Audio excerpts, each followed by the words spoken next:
I love this movie. I thought it was I'm not gonna say that. It was great. I had a great time with it.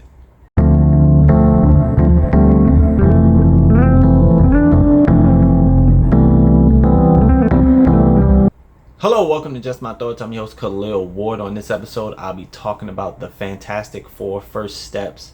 It stars Pedro Pascal, Vanessa Kirby, Joseph Quinn, Eben Moss-Baccarat, Julia Gardner, Ralph Ennis. It's directed by Matt Shakman. He also did WandaVision. Takes place 1960s, futuristic, Earth 828. It's explained at the end why it's Earth 828, which is a nice touch. If you didn't like Superman when they just threw you into the story, you're not going to like this because the Fantastic Four have been this way for 4 years.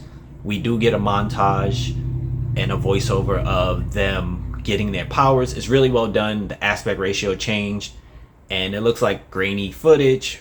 And we watch them go to space, come back with their powers, and we see them saving people and battling all these different, little villains around the city. And they become celebrities around the world. Like, everybody loves them and they love the people. Let's talk about the characters. Reed, I thought Pedro was really good in this role. And some people are saying he's miscast. It doesn't feel like he's the smartest man in the world.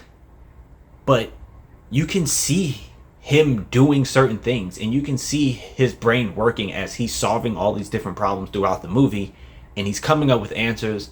And he doesn't like the answers, and he doesn't want to always share the answers that he's come up with because it's not always the right thing, or it's not looked at the right way. And he struggles with that throughout the movie, and he seems a little not nervous, but not always quick to speak up. So it feels like Sue is the talking person of the Fantastic Four because Reed doesn't always want to say things because it might come off a certain way. For the community, he teaches science classes with kids and things like that. He's working on a bridge to teleport things. So he's always doing some kind of calculation. And the movie is not beating us over the head with him trying to explain every single thing. It happens a few times where he's talking to the team and Johnny's like, can you translate that? But I thought Pedro he was really good in this role. Sue is the heart of the team. She runs the Future Foundation. They work with all the countries to figure things out. Everybody is at peace for the most part, and she's at the head of it. She really understands Reed. I enjoyed their chemistry, and she is not challenged Reed, but she pushes back at him when he claims he doesn't know an answer to something, and she's like, no, you figured it out. You just don't like the answer. So they have a good dynamic. Johnny, he's not the womanizer in this particular version, like in the previous Fantastic Four movies where he's always after a girl.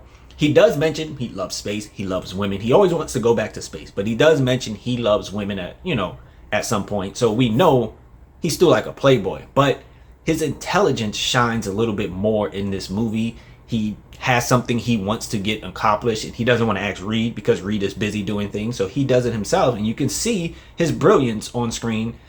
Not like we've seen in other movies, because he did go to space with them. It just wasn't like a tag along. He knows some things, so he was doing a little bit more than we've seen from Johnny on the big screen. He also has a great relationship with Herbie. He's always dapping Herbie up and showing love to Herbie.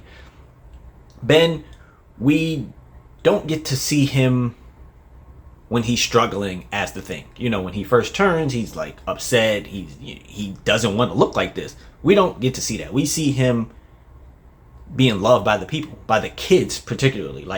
Out of all of them, he's the one outside on the streets the most that we see, and the kids love him. They like, hey, do this, do that, and he's always communicating with the kids. So the people love him, and he seems to be the one that has good relationship. He talks with everyone at some point, just going back and forth. He does have that dynamic with Johnny where they go back and forth, but it's not always teasing like in the first two Fantastic movies where they would just tease where Johnny was teasing Ben all the time. That doesn't happen here. They have a good brotherhood where they have some conversation. Johnny might say, hey, say the thing, like his catchphrase.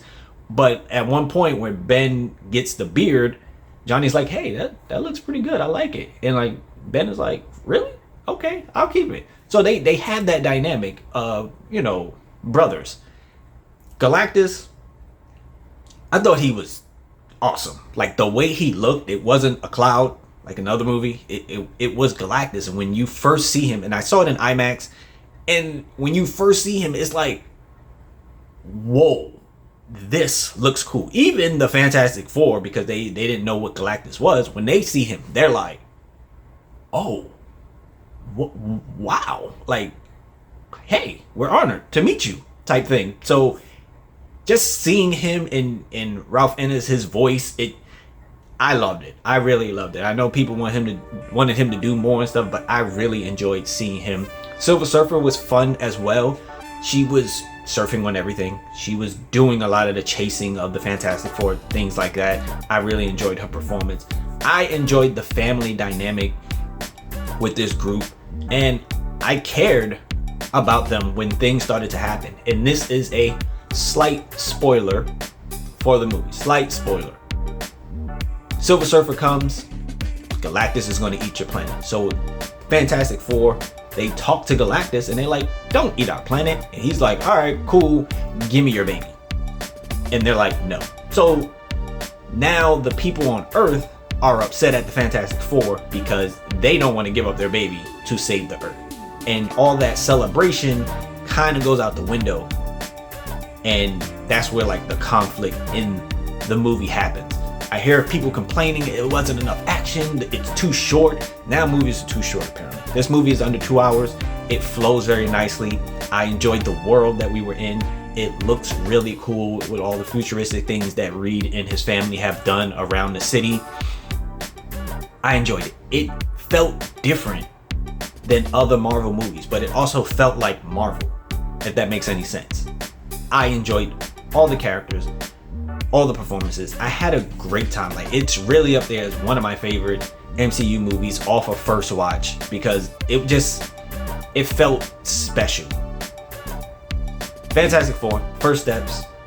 I enjoyed it. I think you should go see it. I think you should go see it in IMAX because of Galactus. I enjoyed the way the powers looked. I enjoyed the way they worked together. It wasn't overly funny, but there were a couple moments where you will laugh, but it's not trying to tell too many jokes. This family really cares about the citizens. They really care about each other. Herbie was really cool as a side character, interacting with the family as well. And it was really dope. Like, I just had a really good time. Mid-credit scene, very important. Post-credit scene, not so much. But those are just my thoughts on Fantastic Four First Steps. If you've seen it, let me know what you thought about it. Try not to spoil it too much. Thanks for watching. Thank you for listening.